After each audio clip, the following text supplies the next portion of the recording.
شده دلت بخواد یه کاری انجام بدی ولی یه چیزی توی سرت بگه تو که نمیتونی، یا مثلا دلت بخواد بری بیرون اما بعدش بگی رفتم بیرون، خب که چی؟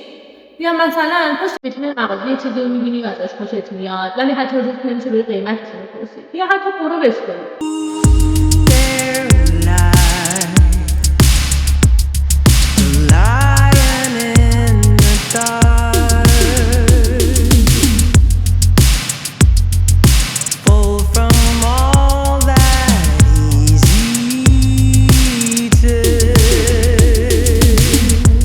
سلام، به اولین ویدیو چنل من خوش اومدید. من نیلوفرم اما تو میتونی اینجا من نیلوش صدا کنی. 34 سالمه و در حال حاضر توی ترکیه زندگی میکنم.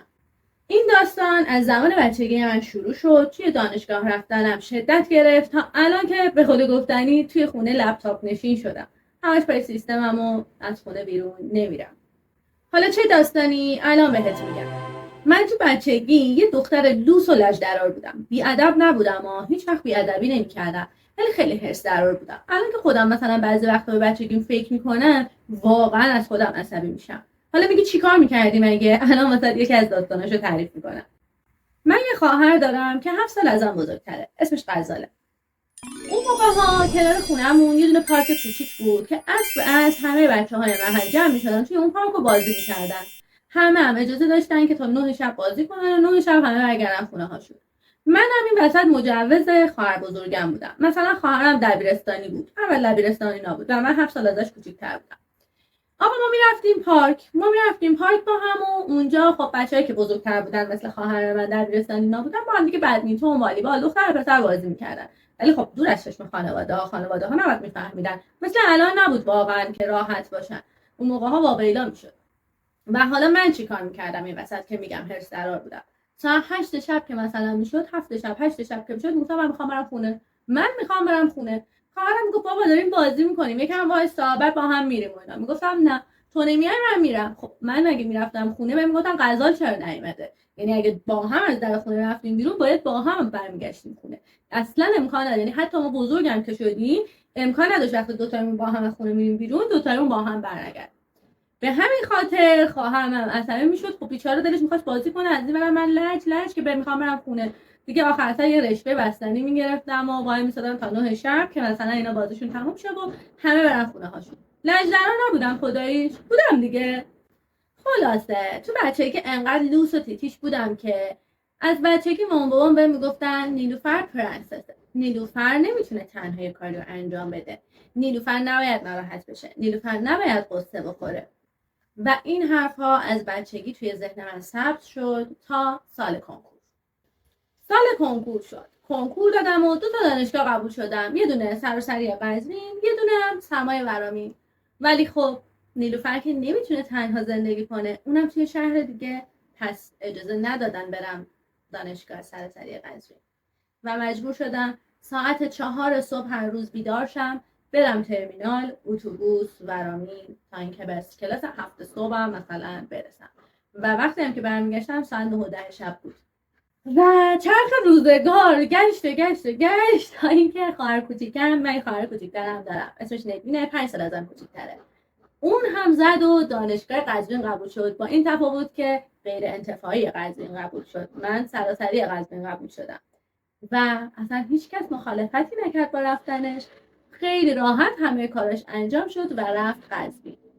دوباره من نشستم فکر کردم با خودم چرا اون میتونه ولی من نمیتونم؟ چرا به من اجازه ندادن ولی به اون اجازه دادن؟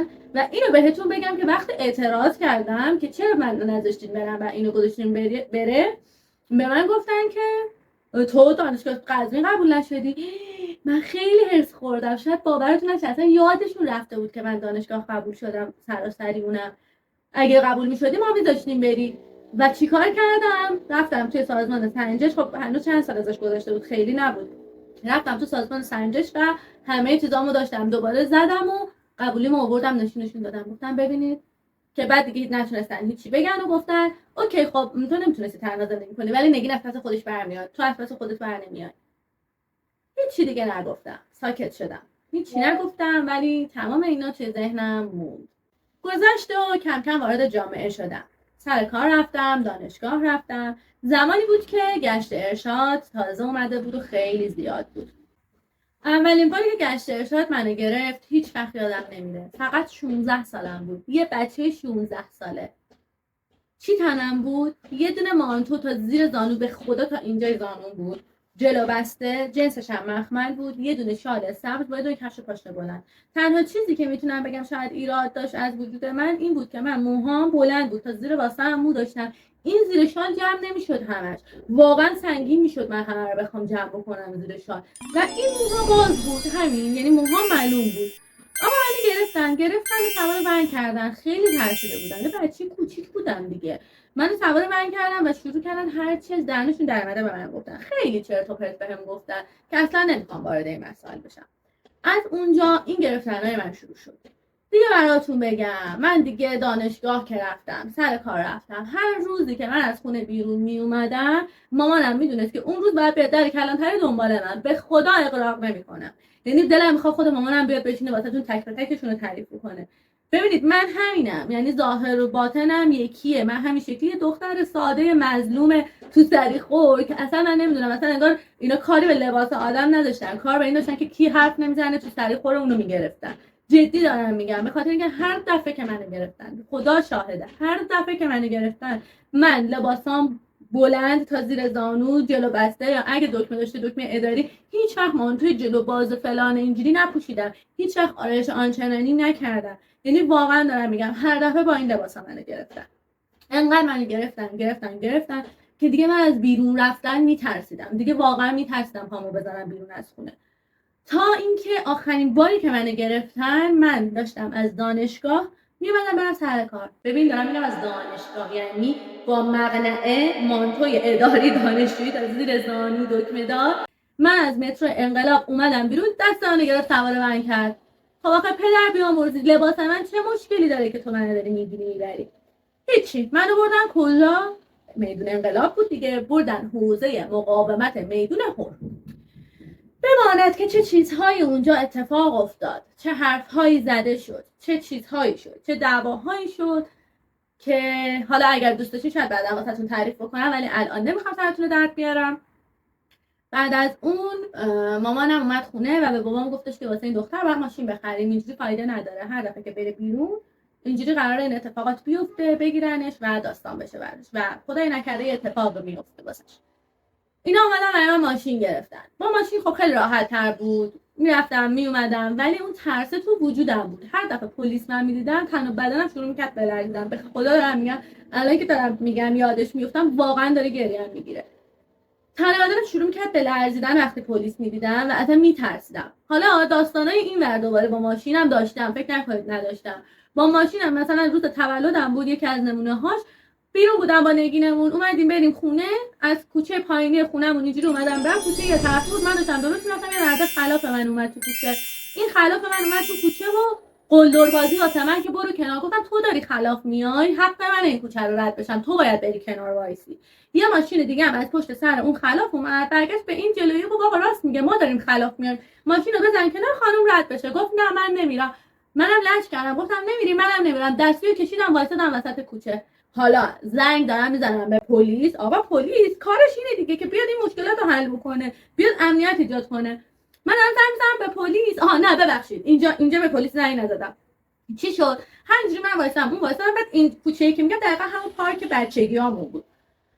همه بچه محله‌مون اومدن گفتن چی شده نیلوفر فلان اینا. گفتم هیچی، خلاف من نمیرم عقب. هر کم بهش گفت آقا تو باید بری عقب، میگفت نه این زنه این باید بره عقب، این چون زنه این باید بره عقب که من رد شم. منم دستی ماشین کشیده بودم، رد نمی‌شدم.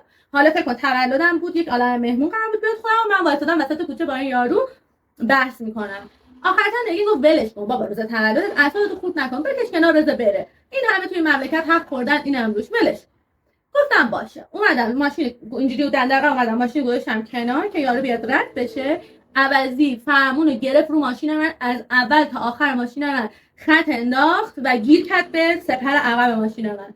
گیر کرد به سپر عقب ماشین من. نگین سری پیاده شد، من نمی‌تونستم پیاده شم چون سمت من اینجوری ماشینش چسبیده بود. نگین سری پیاده شد، عکس گرفت از ماشینش و پلاکش و اینا. منم دارم این وسط زنگ می‌زنم به پلیس. وقتی این کارو کرد شروع کردم زنگ زدن به پلیس و پلیس اشغال بود. تلفن پلیس اشغال بود. ببین 1 دقیقه 2 دقیقه نه، من نیم ساعت به پلیس داشتم زنگ می‌زدم و 110 اشغال بود. من عصبی شده بودم، حالم بد بود. توی همین حین یه زنه اومد که همراه این یارو بود، شروع کرد هر چه زنش در اومده به من نگین گفت. اصلا نمیخوام بگم چه چیزهایی گفت، سر این که حالا زنه خودش بعد تیپشو میدیدی، بعد داشت به ماها چیز میکرد که آره از تیپتون معلومه چی کاره اینو، اصلا یه حرفای زشت خیلی بدی. خود زنه رو میدیدیم. خلاصه اینجوری شد من با حال بد، یارو دیگه فرار کرد و رفت، پلیس هم که هیچی، یارو هم فرار کرد و رفت. من با حال بد اومدم خونه، گریه میکردم، میلرزیدم. مامان چی شده چرا اینجوری؟ گفتم که آره الان میگم صبر کن. تلفن خونه رو برداشتم زنگ زدم پلیس یه خانومه برداشت. شروع کردم هرچه دهنم در اومده گفتم. ببین فوش میدادم، گریه میکردم. زنه میگفت چی شده دخترم، تو به من بگو چی شده. گفتم الان به درد من نمیخوره تو به من میگی چی شده، که من الان خونمم، امنیت دارم. من اگه الان زنگ زدم فقط می‌خواستم بدونم چرا این تلفن لعنتی باید اشغال باشه، چرا وقتی من به مشکل خوردم نمیتونم به شماها اعتماد کنم، نمیتونم مثلا بگم آقا این مملکت قانون داره، پلیس داره، فلان داره. دیگه یه ذره من آروم کرد که حالا دخترم بگو چی شده، من نمیدونم چرا تلفن اینجوری بوده، من نمیدونم چرا نگرفته فلان بیسار. تا اینکه چه اتفاقی افتاد، گفتش که برگرد سر صحنه، من الان اونجا پلیس میفرستم، شما مثلا براش توضیح بدید اتفاقاتی که افتاده رو. ما با بابام رفتیم اونجا وایسادیم، پلیس که اومد، پلیس هم خلاف اومد. من قاطی کردم شروع کردم دوباره داد و بیداد، گریه و فوش و فضیحت به پلیسه که آره شما خودت خلاف میری، توقع داریم ما آدمای دیگه اینجوری باشن. بعد پلیس شروع کرد معذرت خواهی کردن از من که آره ببخشید و فلان و شما حق دارین و هیچ صورت جلسه کرده فلان و بیسار. دیگه حالا ما نرفتیم دنبالشو بگیریم. یارو گفتش که اگه بری شکایت بکنی ازش، این آدم وقتی بخواد ماشینشو بفروشه باید بیاد اول از تو رضایت بگیره بعد ماشینشو بفروشه، وگرنه اجازه نداره. ولی دیگه نرفتم دنبالش. خلاصه ترجمه درد آوردم، ولی میخوام بگم این مشکلات هی واسه من به وجود اومد، هی این مشکلات ریز و درشت واسه من به وجود اومد و هر روزم جریمه واسه حجاب برای ماشینم میومد و اصلا داستان اینجوری داشتم. خلاصه این تایمی که دارم بهتون میگم فکر نکنید یکی 2 روز یکی 2 ماه اینا بودا. مثلا این تایم فکر کنید از دبیرستان من تا آخر دانشگاه من ادامه داشت همینجوری. مثلا این اتفاقات هر سال برای من داشت میافتاد و هی بدتر و بدتر میشد. یه جوری شده بود که دیگه تو خیابونم مثلا زنایی که چادری بودن بهم گیر میدادن و من دعوا میشد باهاشون واقعا که آقا اصلا به تو چه ربطی داره که من چی پوشیدم، چی تنمه، چی سرمه، اصلا به تو چه ربطی داره؟ مگه من میام به تو بگم چرا چادر پوشیدی که تو به من میگی چرا اینجوری لباس پوشیدی؟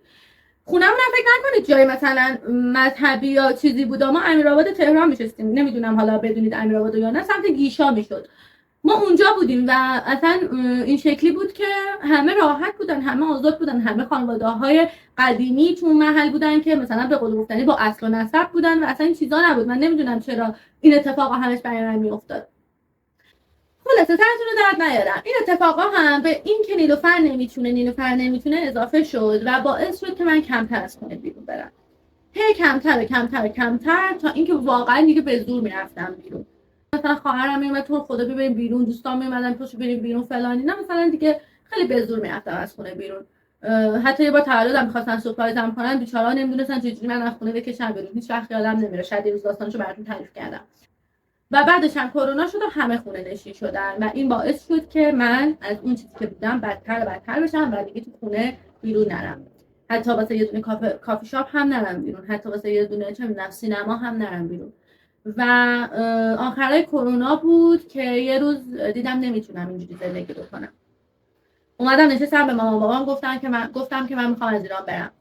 من دیگه نمیتونم اینجا زندگی کنم و اینکه چجوری برم، کجا برم نمیدونم، فقط میخوام برم. و بابام برگشت گفت باشه میریم ترکیه. دقت کن، میریم ترکیه. یعنی اینکه تو تنها هنوزم نمیتونی بری. تو هنوزم نمیتونی تنها زندگی کنی. اینجا دیگه چند سالم؟ من اینجا دیگه 30 سالم شده، 29 سالم بود. هنوزم اینجوری بود که تو تنها نمیتونی بری، میریم. و خلاصه فرش رو در نیارم دیگه، جمع کردیم و همه خانوادگی اومدیم ترکیه. اوایلش خوب بود، بنگین بیرون میرفتم این و اون ور، ولی هنوزم که هنوزه من ترس پلیس تو وجودمه. من اینجا پلیس میبینم با اینکه انقدر پلیسا اینجا مهربون و خوب باهات رفتار میکنن، ولی میترسم ازشون. سعی میکنم فاصله بگیرم، سعی میکنم وقتی پلیس میبینم برم از اون ور خیابون رد بشم. این حس هنوز تو این ترس و حس هنوز تو وجود من هستش و اوایلش خیلی خوب بود. با نگین بیرون میرفتیم، کلاب میرفتیم، این من خوش میگذروندیم و اینا، تا اینکه گذشت و متاسفانه پدرم مریض شد. پدرم مریض شد و درگیر بیمارستان و مریضی پدرم شدیم. بیمارستان خونه بیمارستان و این باعث شد که دوباره من خونه نشین بشم و در نهایت سال پیش پدرم از دست دادم و این سخت‌ترین اتفاقی بود که میتونست برای من بیفته. ببخشید نمیخوام گریه کنم. و شما فکر کن که تمام این اتفاقهایی که واسه من هی به مرور افتاد و در نهایت این غمم بهش اضافه شد، چقدر دیگه میتونه سخت بشه شرایط واسه من. و بعد از دست دادن پدرم من دیگه کلا از خونه بیرون نرفتم. یعنی یه جوری شد که من حتی تا سر کوچه برای آشغال گذاشتنم نمیرفتم. یهو میدیدی 2 ماه من تو خونم و اصلا رنگ بیرون رو ندیدم. مامانم هی میگه بابا پاشو برو باد به کلت بخوره، پاشو تا این مغازه برو بیا واسه من یه چیزی بخر. اصلا امکان نداشت. من پامو از خونه بیرون نمیذاشتم. تا اینکه حالا مثلا یه کم که گذاشت همین اواخر مثلا با نگین 1-2 بار بیرون رفتم اومدم، ولی واقعا حال خوب نداشتم. میدونم شاید الان پیش خودت بگی خب افسرده ای، بعد مثلا پیش مشاور میرفتی، پیش دکتر بعد میرفتی. میخوام بهت بگم که من الان مشاور رفتم اینجا، پیش روانپزشک رفتم اینجا. من اگه پیش روانپزشک مشاور نمیرفتم یه دیوونه افسرده بودم، ولی الان فقط افسردم، دیوونه نیستم. و این اتفاقا افتاد و اینجوری شد که یه روز نشستم با خودم دوباره فکر کردم و گفتم که نیلوفر 4 سالت شده و تو تا کی میخوای اینجوری ادامه بدی؟ نمیتونی، بالاخره یه جایی کم میاری، نصفی از زندگیت گذشته. بیا و به ترسات غلبه کن، شکستشون بده، برو بیرون تنها و به همه خودت نشون بده که تو میتونی. تمام اون صداهایی که تو بچگی تو سرت بوده که تو نمیتونی بریز بیرون و به همه ثابت بکن که تو میتونی. تو میتونی تنها بیرون بری، میتونی تنها رستوران بری، کافه بری، بگردی، تنها زندگی کنی. تو میتونی تنها همه این کارا رو بکنی. تو میتونی تنها یه کار جدید شروع کنی. تو میتونی تنها بری تو مغازه از فروشنده سوال بپرسی. تو میتونی تنها بری خرید. همه این کارهایی که تا الان به تنهایی انجام ندادم میخوام انجام بدم. این چنل رو زدم به خاطر اینکه گفتم حتما هستن خیلیایی که شبیه منن، خیلیایی که از بچگی این چیزا توی سرشون شکل گرفته و الان نمیدونم باید چی کار بکنن مثل من. گفتم این چنل رو بزنم، با همدیگه ارتباط بگیریم، همدیگه رو بشناسیم، به همدیگه کمک بکنیم، از این راه بیایم بیرون و به همه ثابت کنیم که بابا ما میتونیم، چرا نباید بتونیم؟ مگه چیمون از بقیه کمتره؟ اوکی لوس بودم، لنجرور بودم، پرنسس بودم، ولی دیگه بسته دیگه، بزرگ شدم، باید بجنگم با سختی‌ها، با بدی‌ها، حتی ناراحت بشم، قصه بخورم. یعنی اینا یه سری احساساتیه که هر آدمی باید داشته باشه، نباید ازش فرار بکنه. پس اگر تو هم دوست داری که همراه من باشی توی این راه و روزمرگی‌های منو ببینی، کارهایی که قراره انجام بدم، بیرون رفتنهای تنهایی، کارهایی که باعث میشه با ترسم مقابله کنم و ببینی و همراه هم باشی و تو هم برام کامنت بذاری و از حالت بگی، چنلمو سابسکرایب بکن. هفته 2 تا ویدیو برات میذارم که تو هم همراه هم باشی و با هم دیگه به سوی جلو پیش بریم. من نیلوشم و این تازه اول راهه.